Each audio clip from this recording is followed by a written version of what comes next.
শরীফ ওসমান হাদি চত্বরে।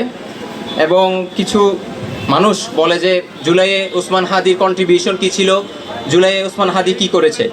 আমি সেটা 2 মিনিটে বলে শেষ করে দিব। ওসমান হাদির যে সম্মানিত স্ত্রী, ওনার থেকে আমি ইন্টারভিউটা নিয়েছিলাম। তখন তিনি বলছিলেন যে ওই সময় ফিরনাস সে তার মায়ের গর্ভে ছিল, অর্থাৎ ওসমান হাদির যে ছোট সন্তানটা ফিরনাস তার মায়ের গর্ভে ছিল 5 মাস। ওই টাইমে তারা ওসমান হাদির বাসা ছিল হচ্ছে রামপুরাতে। তো রামপুরাতে আপনারা জানেন প্রচণ্ড আন্দোলন হয়েছে, সেখানে শহীদদের সংখ্যাটা অনেক বেশি এবং গুম হওয়া শহীদদের সংখ্যাটা রামপুরাতেই বেশি, যেহেতু ওখানে খেটে খাওয়া মানুষগুলা বেশি আর কি। তো ওসমান হাদি ভাই আন্দোলনের শুরু থেকে ছিলেন এবং যারা সমন্বয়ক ছিলেন তাদের সাথে ওনার যোগাযোগটা অনেক আগে থেকেই ছিল, যেহেতু ঢাকা বিশ্ববিদ্যালয়ের ছাত্র তিনিও ছিলেন ওসমান হাদি ভাই। এবং আক্তার ভাইয়ের সাথে ওসমান হাদি ভাইয়ের সম্পর্কটা সবচেয়ে বেশি ভালো ছিল। এই বক্তব্যগুলো আমার না, এগুলো হচ্ছে ওনার সম্মানিত স্ত্রী বলছিলেন। এবং আন্দোলনের শুরু থেকে যেহেতু ওসমান হাদি ভাই রামপুরাতে এবং ওই আশেপাশের বনাশ্রী সহ যে এলাকাগুলো রয়েছে সেখানে তিনি নিয়মিত আন্দোলনে যোগ দিতেন। তো বাসাতে একা থাকতেন হচ্ছে ওনার স্ত্রী, এবং ওই টাইমটাতে প্রচুর টিয়ার শেল পড়তো, বুলেটের আওয়াজ এবং পেটে একটা 5 মাসের সন্তান। উনি খুব কষ্টে দিন পার করতেন তিনি বলছিলেন, কিন্তু ওসমান হাদিকে তিনি আটকাইতেন না। এজন্যই যে উনি যখন ঢাকা বিশ্ববিদ্যালয়ে ভর্তি হয়েছিলেন তখন থেকে ওনার মধ্যে একটা হতাশা কাজ করতেছিল ওসমান হাদি ভাইয়ের ভিতরে, যে এই দেশটা কি আর পরিবর্তন হবে না, আমরা কি এই দেশের জন্য আর সংগ্রাম করতে পারবো না, এই দেশটা কি আগের মতোই থেকে যাবে। কিন্তু জুলাইয়ে যখন সবাই নেমে আসলো, হাদি ভাই স্বপ্ন দেখা শুরু করলেন যে এবার আমাদের হাতে সুযোগ এসেছে এই বাংলাদেশটা বিনির্মাণ করার। সেই স্বপ্ন থেকে তিনি জুলাইয়ের প্রতিটা সময় চলে যেতেন।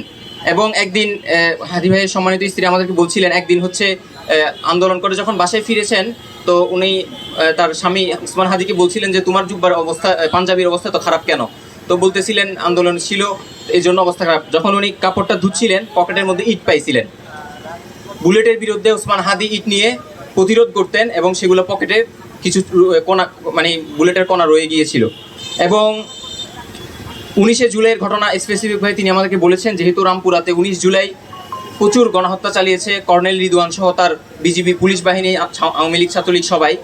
তো ওই দিন হচ্ছে ওসমান হাদি ভাই তার পাশে একটা স্কুল পড়ুয়া ছাত্র শহীদ হয়, একদম পাশে। এতটা পাশে ছিল যে ওই একটা বুলেট ওসমান হাদি ভাইয়ের মাথায় অথবা কোনো জায়গায় লাগতে 1 চুল পরিমাণ জায়গার বেশ কম ছিল। তো ওই দিন রাত্রে ওসমান হাদি ভাই বাসায় ফিরে তার সম্মানিত স্ত্রীকে বলতেছিলেন যে বুলেটটা তো আমার গায়েও লাগতে পারতো, কিন্তু আমি বেঁচে গেছি, ছেলেটা শহীদ হয়ে গেছে, অতএব আমি বোনাস লাইফ পাইছি, এই বোনাস লাইফটাকে আমি কাজে লাগাইতে চাই। এবং তিনি তার কথা রেখেছেন।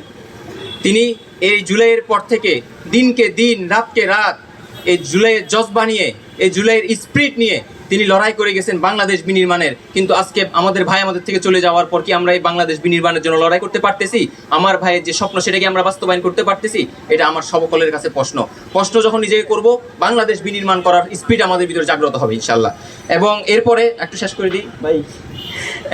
তো ওসমান হাদি ভাই হচ্ছে ওনার বাসা থেকেও কল দেওয়া হচ্ছিল যে তুমি যাইও না, আন্দোলনে মানুষ মারা যাচ্ছে।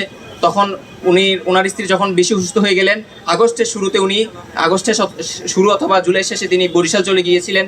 জাবের ভাইও ছিলেন ওসমান হাদি ভাইয়ের সাথে। এবং 4 তারিখ ওনার আন্দোলন অংশগ্রহণ করেন এবং 5 তারিখ সকালে ফজরের পরেই বরিশালে শহরে চলে আসে ওসমান হাদি ভাই। এবং 8টা বাজে স্ত্রীকে কল দিয়ে বলতেছিল যে হাসিনার মনে হয় গাট্টি বাঁধা শেষ, আমরা নতুন বাংলাদেশ পাইতেছি, ঈদ আসতেছে, তুমি রেডি হও। জাবের ভাইয়ের পাশে এই কথাটা বলছে, আমি আশা করি উনি ছিলেন, শুনছেন। স্ত্রীকে এটা বলেছিলেন, ঈদের আনন্দের কথা বলছিলেন তিনি। এরপরে ওনারা, এবং ওই দিন ওসমান হাদি ভাই সবুজ একটা পাঞ্জাবি পরেছিল এবং ওই পাঞ্জাবিটা ওনার স্ত্রী সিলেক্ট করে দিয়েছিল, কারণ বাংলাদেশের পতাকা সবুজ। ওসমান হাদি ভাই এরপরে বিজয়ের পরে ওনার যে স্লোগানটা পালাইছে রে পালাইছে, ওই স্লোগানটা বরিশালে তিনি দেন। এরপরের পুরো টাইমের লম্বা ঘটনা আছে, আমি না বলি। তো মানে মূলত ঘটনার সারাংশ এটাই যে ওসমান হাদি ভাই জুলাইতে নতুন একটা জজবা ফিরে পাইছেন আমাদের শহীদদের রক্তের বিনিময়ে। এবং তিনি এরপর থেকে লড়াই শুরু করেন যে বাংলাদেশ বিনির্মাণে তার পুরোপুরি কন্ট্রিবিউশন থাকবে। ওই লড়াইটা ভাই করতে করতে শাহাদাত বরণ করেছেন, কিন্তু আমরা জুলাই জনতা এখনও সেই লড়াইয়ের মধ্যে আছি। যতদিন ওসমান হাদির বিচার হবে না, হত্যার বিচার হবে না, যতদিন বাংলাদেশ বিনির্মাণ হবে না, ততদিন আমরা আমাদের লড়াই চালিয়ে যাব। এটা আমাদের ভাইয়ের সাথে আমাদের ওয়াদা ইনশাল্লাহ। সবাইকে